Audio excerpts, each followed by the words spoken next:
When you dare to share, you break the silence. When you dare to share, you speak your truth. When you dare to share, you use the full strength of your voice. When you dare to share, it brings opportunity to own your story. So tell it, be heard, and at the same time, your sharing is someone else's learning, inspiration, motivation, empowerment, and hope. There's always an element to each of our stories that remains a secret. For some, we feel it's a dirty little secret. Dare to share your untold story exposes these secrets in a welcoming and positive way.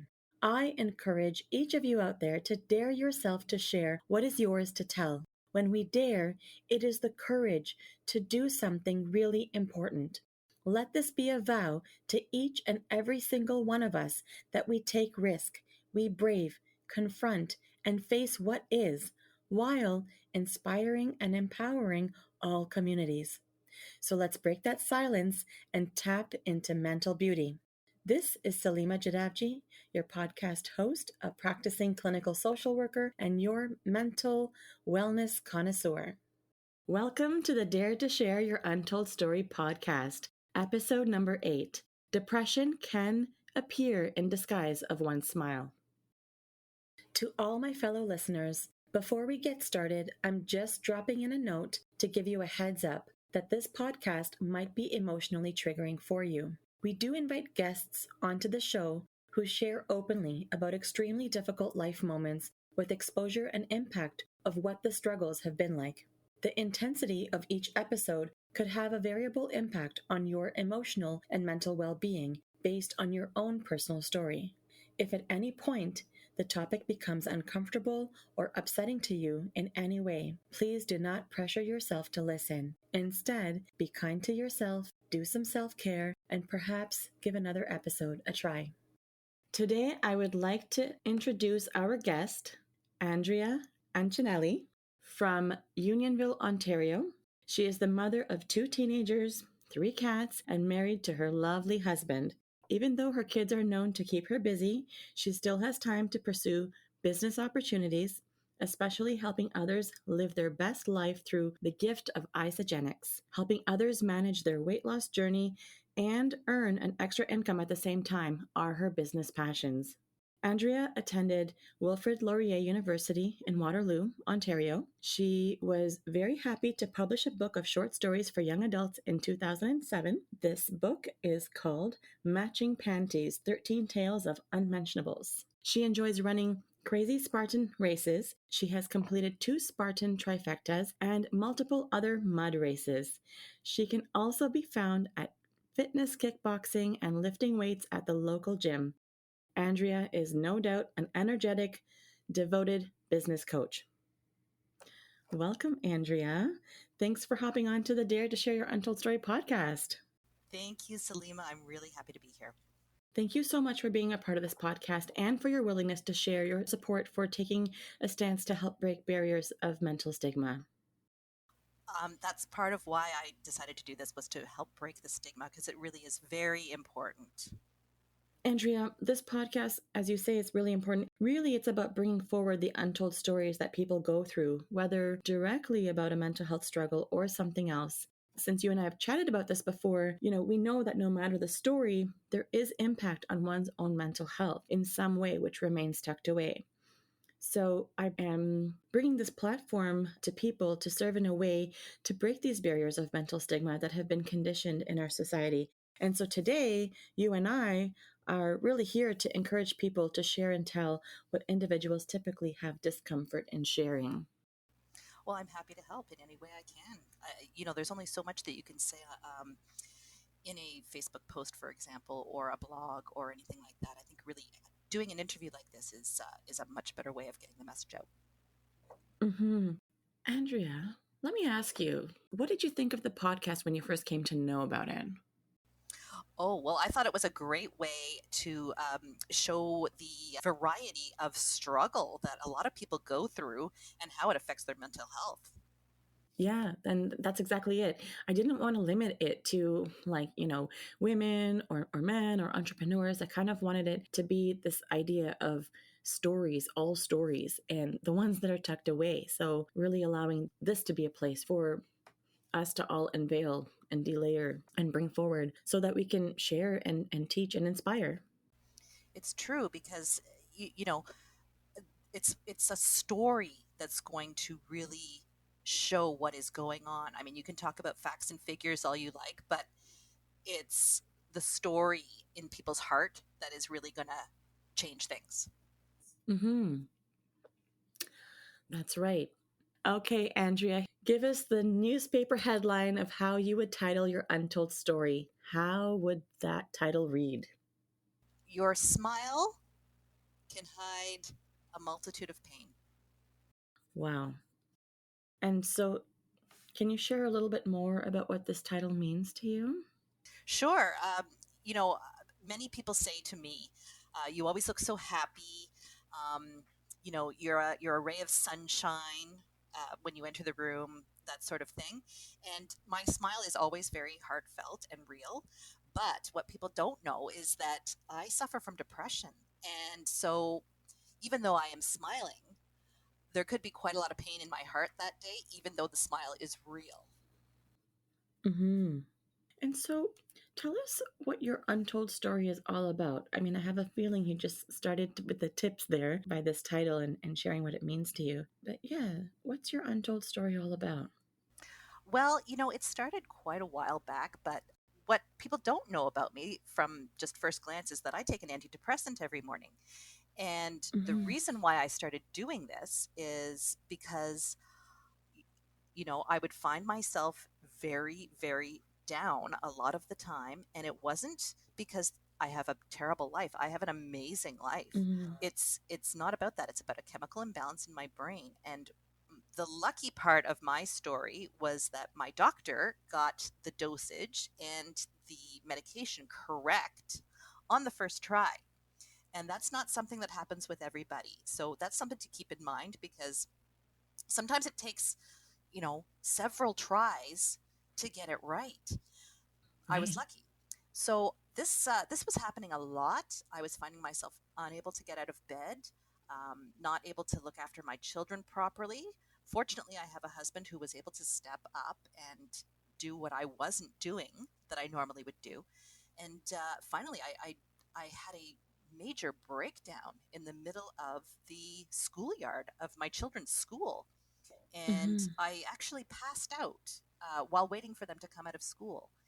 And this happened because when I get depressed, the first thing that goes is my appetite. So I'm not Mm-hmm. starving myself. I just don't feel like eating. I certainly don't feel like making any food, that's for sure. So if something's not, ready in there, it's not going to happen. So I hadn't eaten in probably a day and a half, and Mm-hmm. I passed out. I blacked out, and I don't think I was out for very long. The people who helped me, there was a nurse, of course, amongst the mothers that were also there waiting for their children, and there was a doctor there too. The nurse is someone I knew, and she told me, oh, it wasn't even a minute. I don't think that I was passed out, but it seemed like a lot happened. Like to me, it seemed like a lot happened in that brief amount of time, even though I was Mm-hmm. just lying there. So I went on antidepressants after that, and it was really interesting at first because I remember the first night I was going to sleep, and you know that dreamy area between sleep and wakefulness. It Uh-huh. was it was like a kaleidoscope in my brain. So everything was blue, and then the next night everything was green. It was just like a kaleidoscope was taking place. It was actually kind of interesting. I didn't feel like I Uh-huh. was going crazy or anything. It was just an interesting light show in my head, and then it never happened again after that. So I enjoyed it while it happened, but Mm-hmm. it took about 2 weeks before I was really feeling better. But I did feel effects in about 4 or 5 days. So the whole point of this for me is that you don't necessarily have to have a crisis take place in the schoolyard Mm-hmm. for you to ask for help. Had that not happened, though, I might not ever have asked for help. Who knows? Uh, a lot of people think that this is just life and you just have to cope on your own, but you really don't. Right.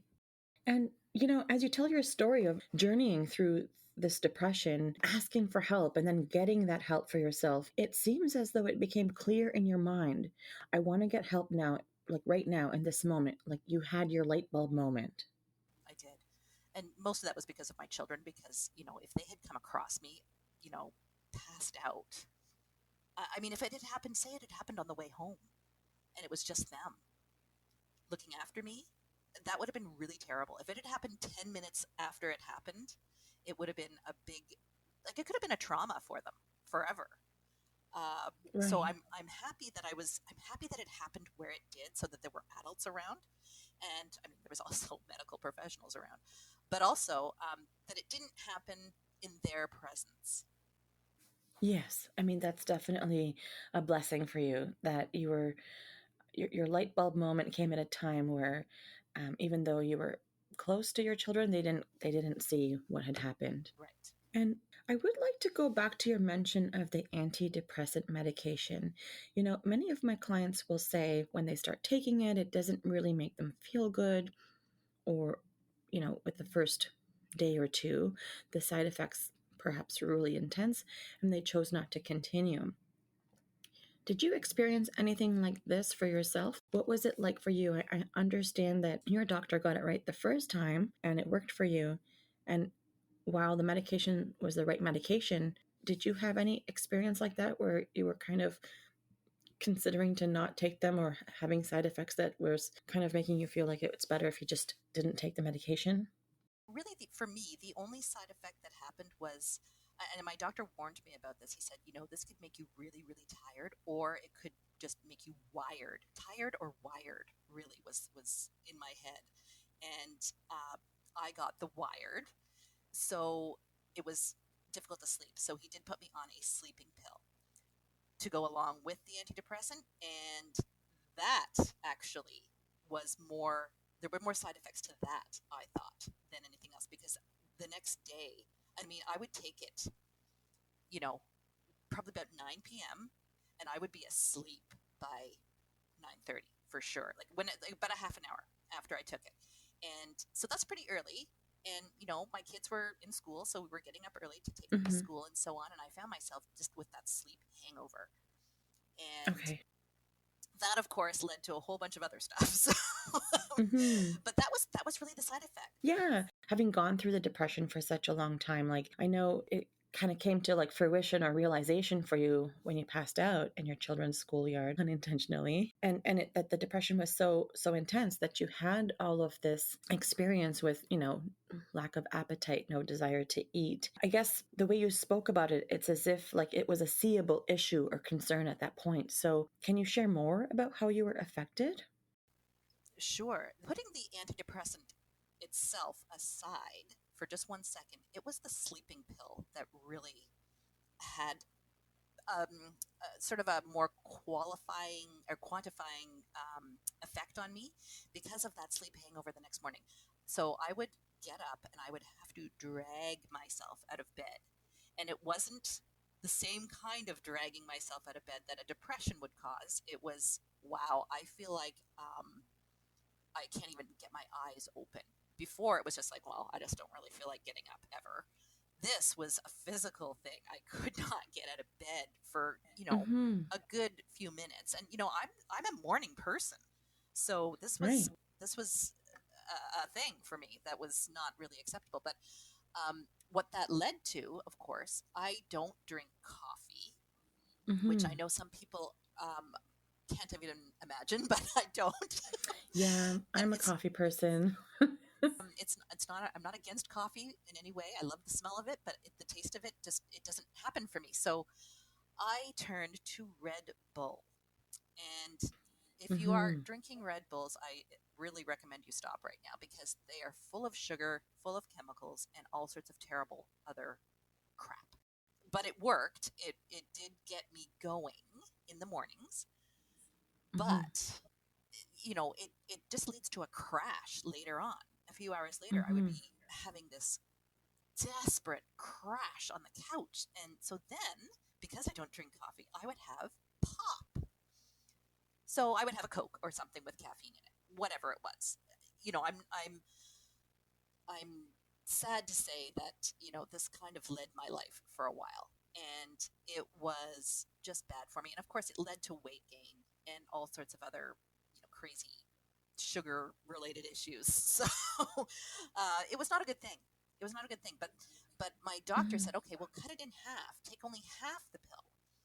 It still was too much, but I still couldn't get to sleep without it. So, what do? It was kind of a vicious circle of not being Mhm. able to sleep or being able to sleep, but then having all this sugar in my life. So I Mhm. definitely chose the sugar because I did want to be awake and in the mornings, and it just became a real problem. Mhm. So, Andrea, I don't even think that I even expressed a thank you for sharing that vulnerable aspect of your story of how you came to heads with taking steps to get help, and for you to share the details of going on the medication and your experience with the sleep and the sleeping pills. I'm curious if you recall when you first came to head with getting help, how you felt that first moment after you got help. Did you feel something different? Like, did you recognize anything different about yourself? You mean the first moment, like after I left the doctor's office? That kind of a first moment? Yeah, like I guess when you had fainted in the schoolyard, obviously you were not aware. But I guess when you were at the doctor Right. and you left from there or just recognized that you got help, what was that feeling like for you? It was kind of a light at the end of the tunnel, a hopeful feeling, because I Mm-hmm. mean, I I didn't know how this was going to affect me, of course, because I hadn't ever done anything like this before. I'd never gone on any medication like this before, so I had no idea what was in store for me. But I do have a huge amount of trust in this particular doctor, Mm-hmm. and we kind of know each other. This is a small community here in Unionville, and so we sort of know each other, Mm-hmm. but not really. Mm-hmm. Like I know a bunch of his other patients, and so it became for me just a light at the end of the tunnel. There's hope. This might work, and it did. Mm-hmm. We use that statement often. Sometimes we talk about light at the end of the tunnel.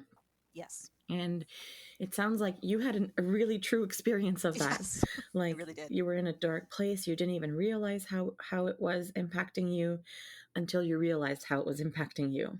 Yes, exactly that. Hmm. And so, can you tell me a little bit more about how your untold story has affected your mental health beyond going on the antidepressants and your experience with taking the sleeping pills? Can you say a little bit more? What has happened with me is that I have found out through various pathways that this is a huge problem in this world we live in. It's very common, and the realization of that, about not feeling so I guess alone, is Hmm. it was very important to the process, Hmm. because because there is such a stigma with mental illness.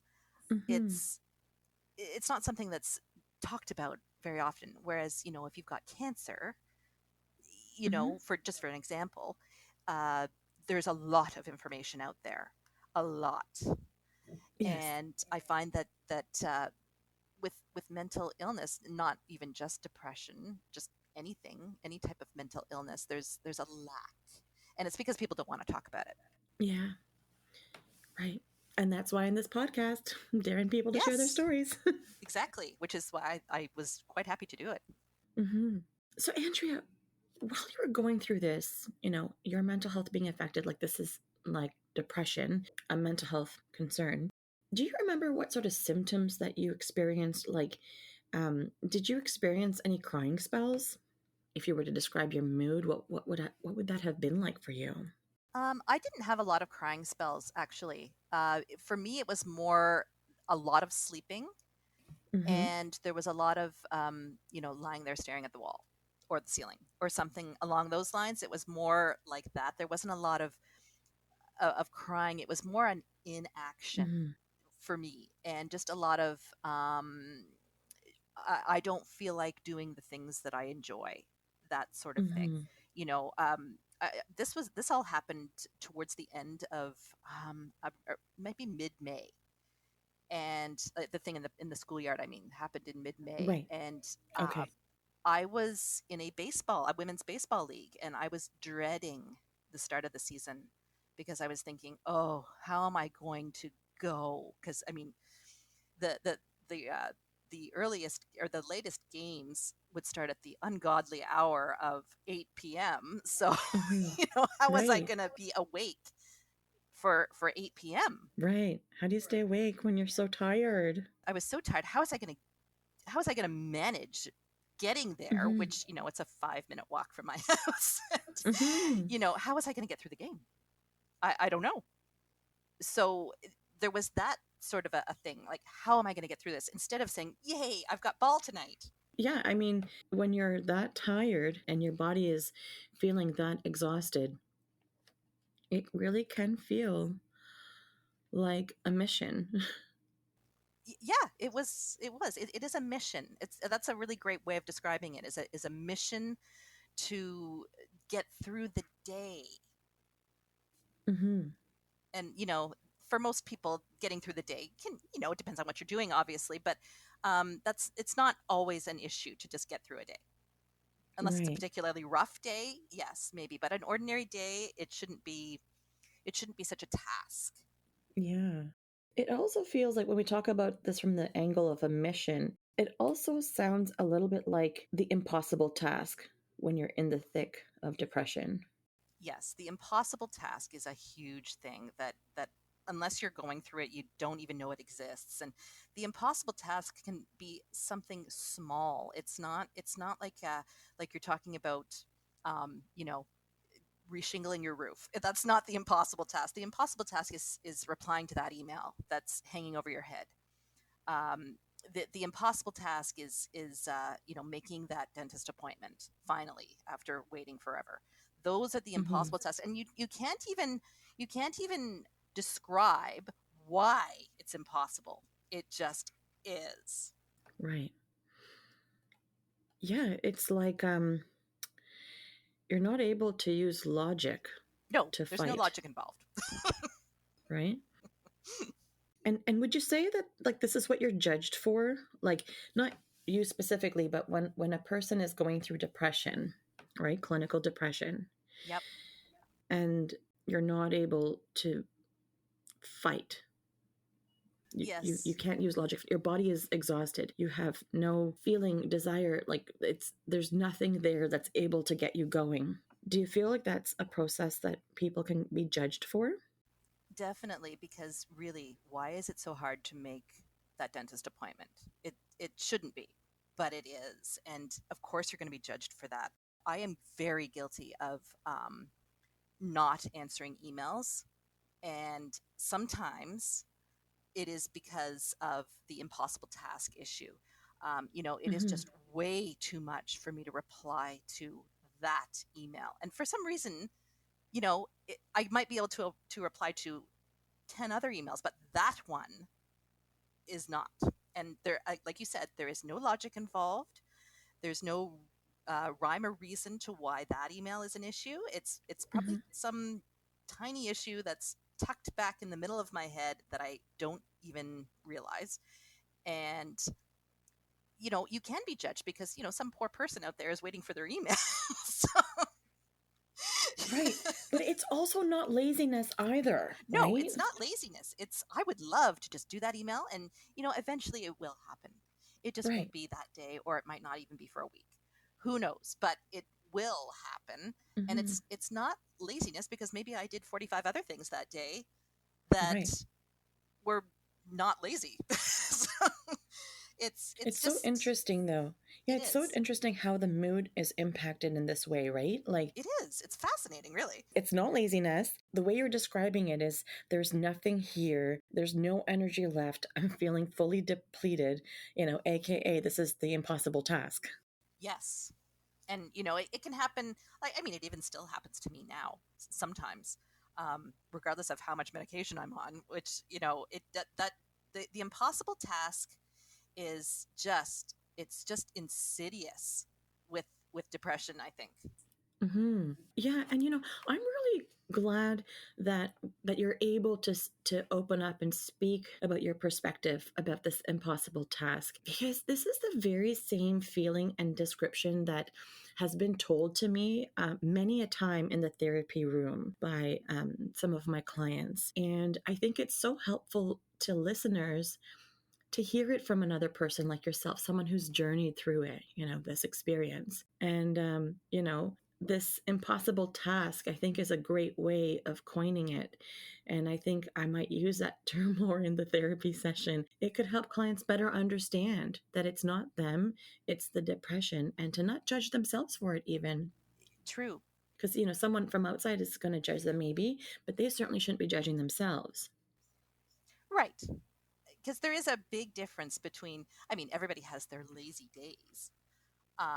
Whether you suffer from a mental illness or not, everybody has the lazy days, but there is a huge difference. Mm-hmm. And, you can tell when you have depression, you can tell the difference. Right. Yes. And I don't know how you tell the difference. It just is a difference. There is a difference. It's a subjective sort of noticing. Yes. And I think once you've identified something as an impossible task, Mm-hmm. it makes it easier to actually do it. Well, yeah, because now you've named it, so you've Yeah. taken it from an internalized process, and you've kind of put it in front of you. You have some clear focus about it. Right. Yeah, you bring it to your awareness. Andrea, we've talked so far about, your untold story, how you've been impacted, how it's affected you in different aspects of your life, how it's affected your mental health specifically. I'm curious, what part of your journey would you say that you're in? Would you say that you're looking back? Are you in the middle? Are you getting started? I'm definitely looking back. For the last, I don't know, 5 or 6, maybe in 7 years, I have been feeling really good. So I'm looking back. I mean, I still have days where I know that if I wasn't taking an antidepressant, that I would probably be lying in bed that day, but it's okay. Mm-hmm. I'm not lying in bed. And, I feel like I've got, a real purpose in life now. Mm-hmm. And, looking back at it, it seems like, it seems like something that happened a really long time ago, and it really wasn't that long. It was, yeah, I mean, it's been several years, but Mm-hmm. to me, it seems like another lifetime. Another lifetime. And being that it's another lifetime in your world, in your mind, what do you want to remember the process of your healing journey? There's a couple of things. Mm-hmm. After I had my second child, I had postpartum depression, and it wasn't the type where, I wasn't wanting to kill myself or hurt the baby or anything. I just Mm-hmm. wanted to go to sleep. And I know a lot of people who have a baby are very tired, Mm-hmm. Mm-hmm. and it's not unusual. In fact, if you aren't tired, there's something happening. So Yes. I was very, very tired, and I know it was postpartum depression.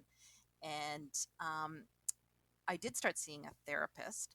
However, what really got me out of that was focusing on something else. And what I decided to do was write a book. Mm-hmm. And that was a huge part of the journey.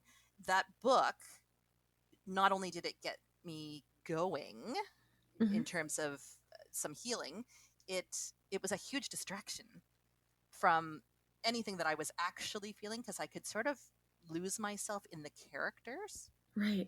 It's a productive distraction. Yes, yes. But a lot of the characters have an element of myself in it. So Mm, it was working through some things from the past that had happened, and um, doing that in a productive way. that's really brilliant. Well, thank you.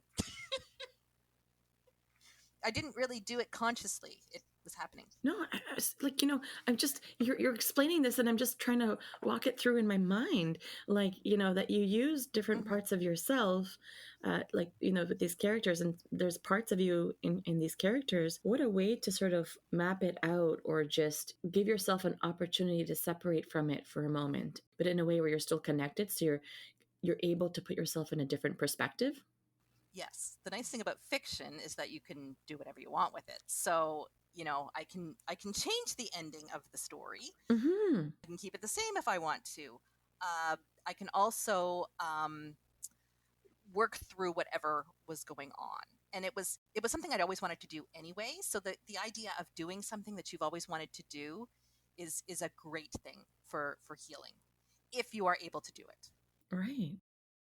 Yes, and the idea of using imagination, right? So when we're writing fiction, well, I haven't written any, but when you are writing a book, and when you're writing about fiction and this idea of tapping into imagination, for a person who's going through depression, this is actually quite a very useful and therapeutic skill, because you're opening up to the possibility without owning that it has to be you or feeling like you can or cannot do it. It's just using your imagination. And then when you have your imagination, when it's set in motion, there's this opportunity to have openness and curiosity to feel out the character. Yes, for sure. Mm-hmm. That's a great way of describing it. This is fantastic.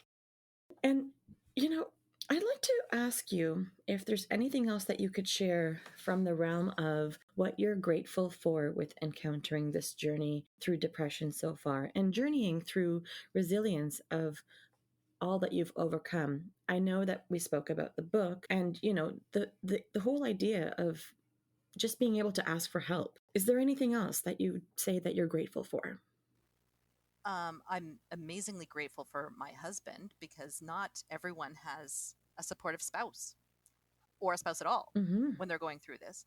Uh, he really, he's just a gem on this earth, and even when I don't need help with anything, he's still helping me. So Mm-hmm. it's it's pretty amazing. But he is actually the one who made the doctor's appointment. So, who knows? That could have easily turned into an impossible task for me. Right. So I'm very grateful for him and everything that he has done. And, I'm grateful for my children just for existing because they certainly give you a reason to get up in the morning. Right. Even if you don't really want to, they certainly Mm-hmm. do give you a reason to get up in the morning, and they're good kids. So, it's a blessing to have that for me to be their mother, and of course the book as we already talked about, because I don't know that that would have happened in the format that it did Mm-hmm. if I hadn't been feeling bad, or I I wrote the bulk of it in the middle of the night when my daughter was an infant, because I would wake up in the middle of the night to feed her, and I couldn't get back to sleep. So I did things. And one of them was writing the book. I would do a lot of the editing in the middle of the night, Right.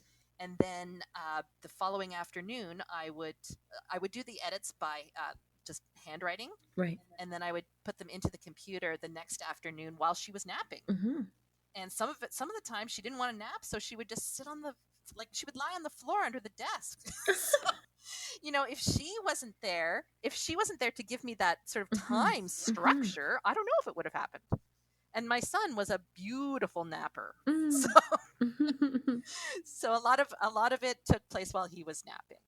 And and I'm also grateful for it sounds a little bit weird, but a lot of the things in the book happened in in a slightly doctored way, because I don't want to be totally transparent. But and some of the things that you can certainly emphasize things, and you can certainly make them sound a little more interesting than they actually Mm-hmm. were. But Mm-hmm. a lot of those things, was a little bit of trauma on my part that ended up in the book.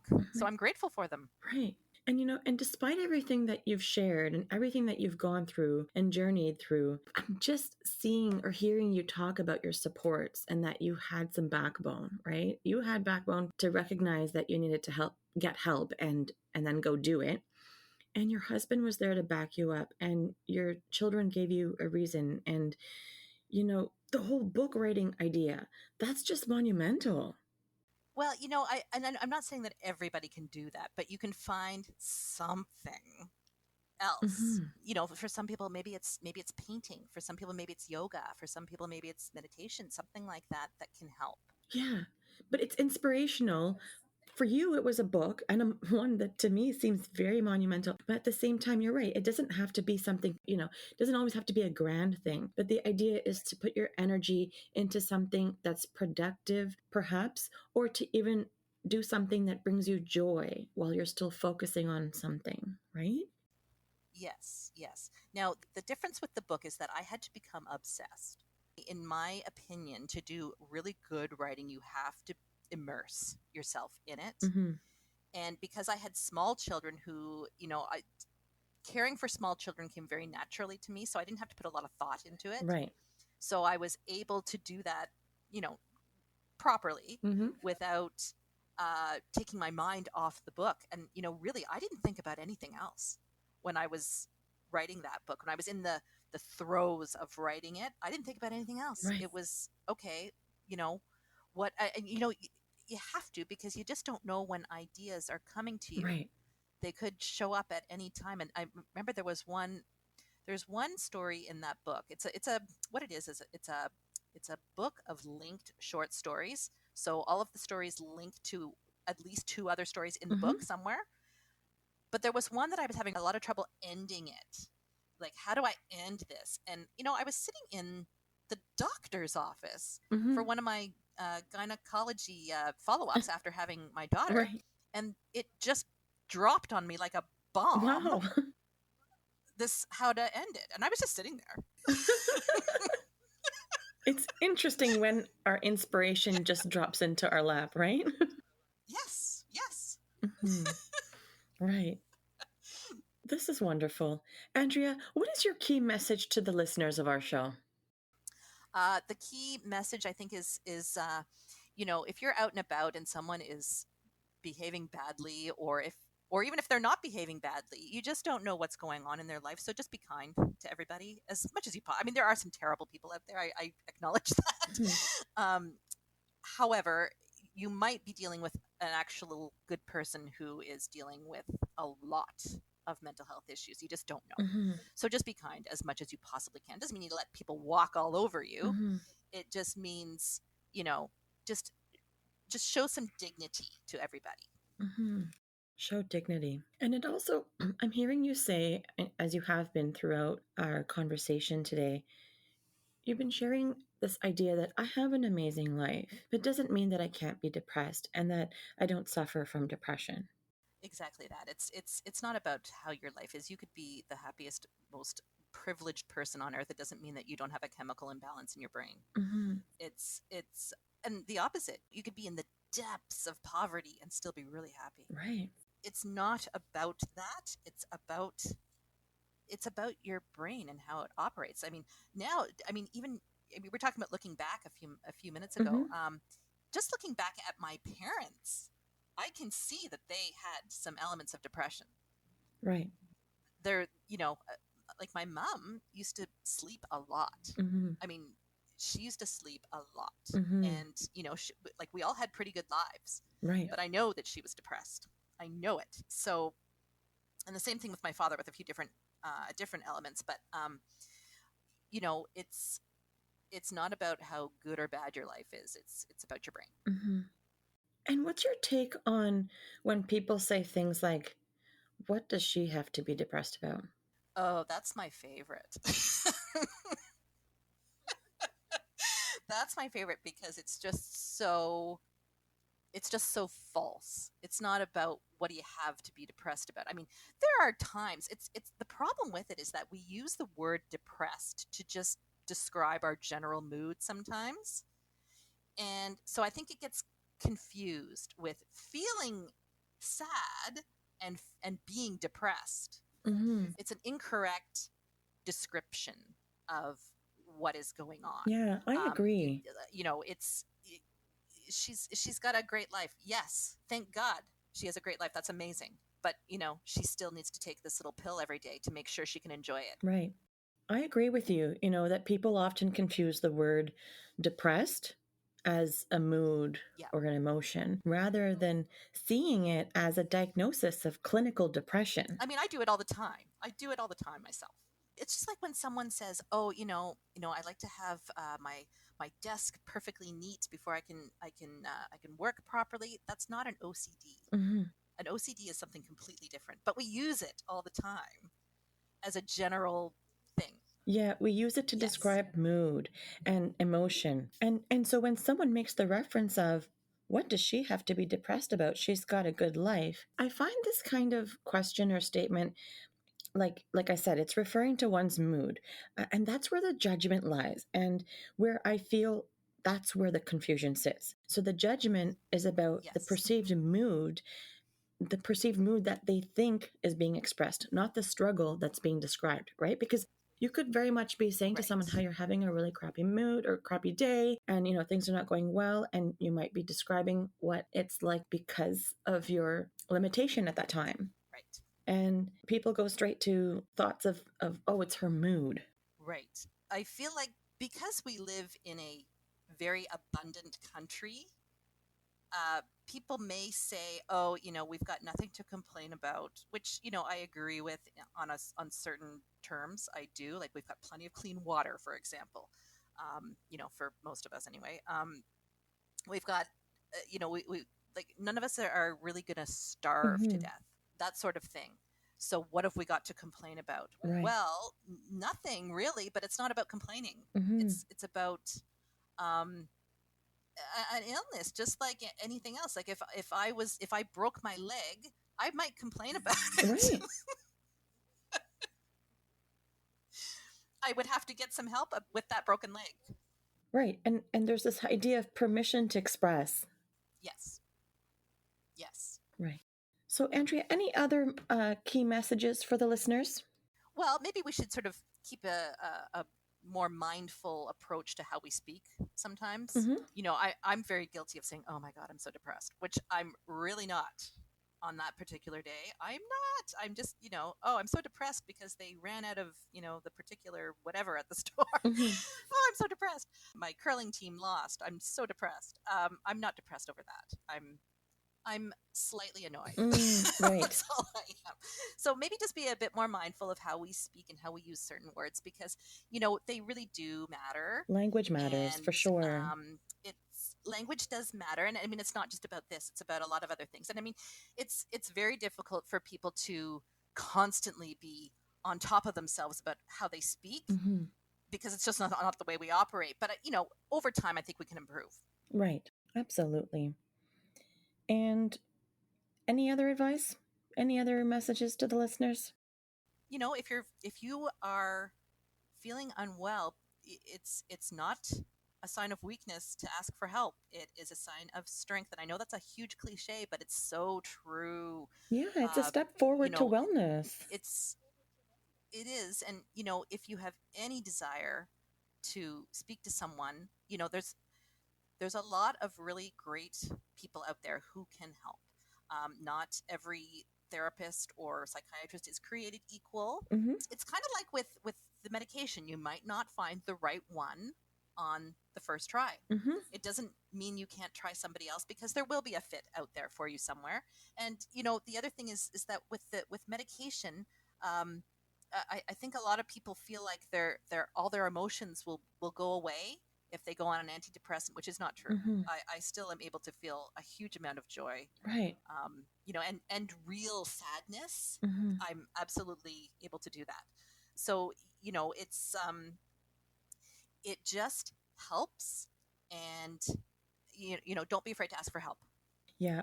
Asking for help, it's a step forward. No one needs to go through it alone, and it doesn't have to be a secret, especially not a shameful one. Exactly. And I also find when individuals ask for help, kind of when you were saying, it's a sign of strength, I also feel like it's a sign that they're removing one barrier or obstacle in front of them. And the mask is being peeled off. And that's when owning of your truth happens. So no more disguising or discounting yourself.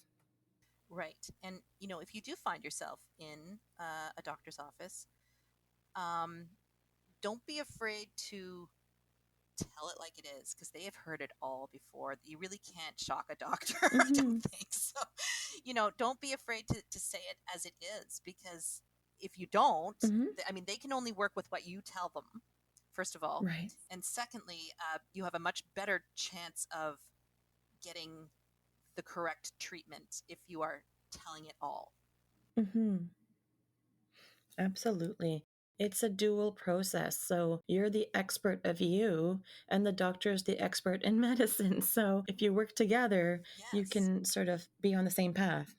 Yes. And another just a little tip is, you know, if you have a doctor's appointment and you're going, make just a little quick written note of what you're feeling, Mm-hmm. because you could forget so easily in the Mm-hmm. doctor's office. So I made just a bullet point list of what was going on, and that helped me to not forget anything, because it's very easy, especially when you're living through it. It's easy to assume that the doctor knows Right. something when they really don't. Right.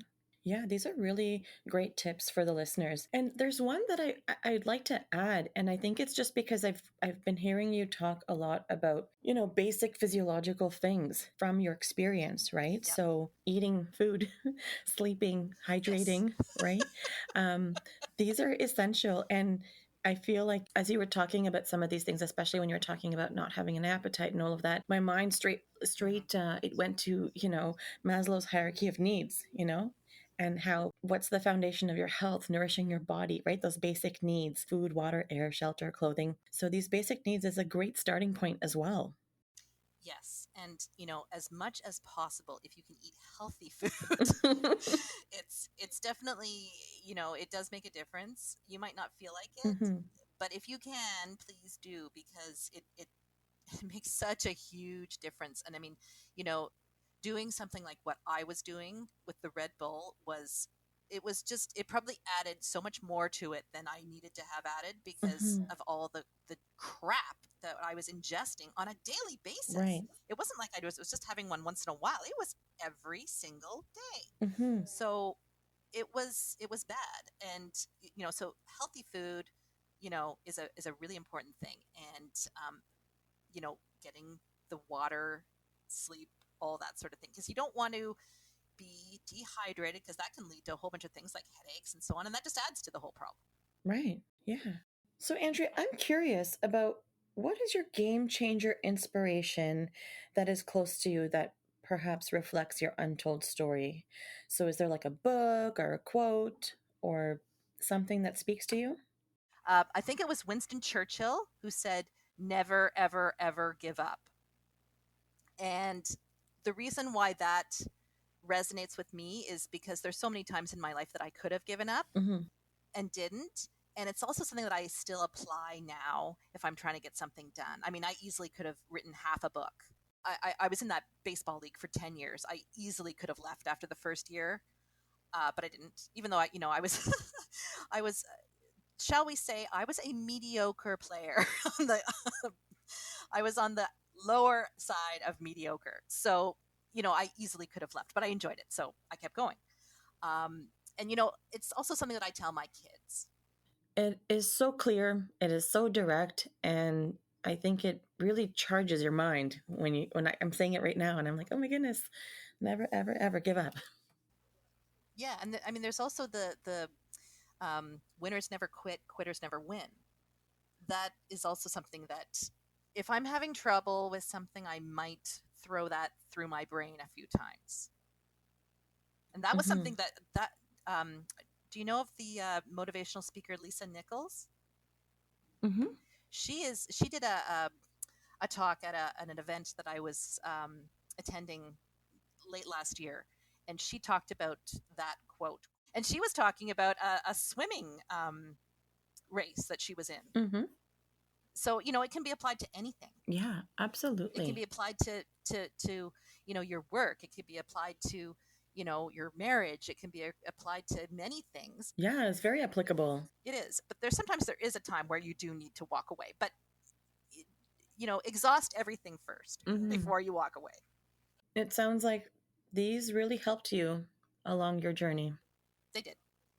What is a cause or organization that has been impactful to you on your journey, perhaps that you'd like to give a shout out to? Well, there's the Canadian Association for Mental Health, which is doing some really great things. I actually participated in a fundraiser one time. It was a few years ago. Hmm. It was an all-nighter thing. So we were staying up all Oh, night, wow. and every hour somebody did something. So we had a lot of different types of people there, and so they had their hour to talk about whatever their area of expertise was. Hmm. And I taught a yoga class for about 50 Oh, minutes of wow. my hour. And it was a fundraiser, so people donated to Mm-hmm. whatever person they were there to support, and it was really great. So that's that's an organization to think about if you're looking for something to support. That's great. And Andrea, before we close, how can people connect with you if they'd like to? It's possible they may wish to connect with you in some way. How are you findable? Well, I am on Facebook. I'm Andrea L. Accinelli on Facebook. Or my email address, it's andrea.accinelli925 at gmail.com. I'd love to hear from anyone. And hopefully, if I can help one person with this podcast, I'm really happy. Thank you, Andrea. I mean, your story has been so inspirational. I also have a Facebook group that focuses on healthy lifestyle choices, exercise, healthy recipes and that sort of thing. Yeah, what's that called? It's called Happy and Healthy You. Happy and Healthy You. Okay. So, Andrea, you've just dared yourself to share. Congratulations. It's been such a great experience having you on the show. And, thanks again for your willingness to do this. It's, not only are you such a ball of energy, but every time I heard you laugh, got to tell you, it was contagious. I had to try to stay quiet. Well, that is wonderful to hear, and it was my pleasure to do this. If I can help anybody, that will add to my purpose on this earth. And you really have a way to speak about such a serious and important aspect of mental health when we're talking about depression. And you spoke about it in a way that it was fun and lighthearted, yet no part of it was discounted or made small. It's a fine line between lighthearted and totally glib. It's you want to take it seriously, but you don't want it to be a drag. Mm-hmm. Of course. Otherwise, no one's going to want to listen to it. Mm-hmm. And so thank you, Andrea, for being a part of Dare to Share Your Untold Story and helping to be a voice in breaking down the barriers of mental stigma. I hope that we can continue to encourage others to come forward and tell a story of their own. Thanks so much for having me, Salima. This has been a pleasure. Oh, it's been such a pleasure.